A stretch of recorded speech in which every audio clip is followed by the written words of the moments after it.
If you're building an email list and you struggle with writer's block, well, listen up, because here is a simple way for you to be able to send your email list something every single week without fail. Here's the deal.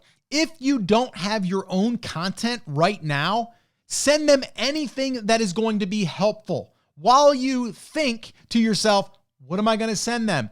Start looking at resources in your marketplace. It could be as simple as you finding a YouTube video that you enjoy and just write about it in an email and send them to that YouTube video. Yes, it's not your video, but it's a great resource. Here's an example. Let's say that you're in the bass fishing niche.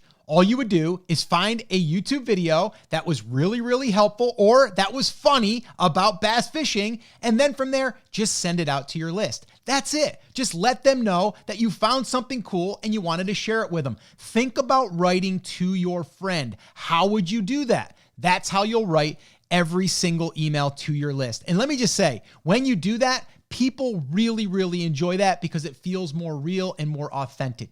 Give it a try. Hey, if you want more tips like this, if you want help building your email list and marketing to your email list, I just created a playbook that we use with our private clients and all of our students. You can get access to it right now for less than a cup of coffee. Head on over to emaillistplaybook.com. Check it out. Start using it. Start building your list. Start making more sales.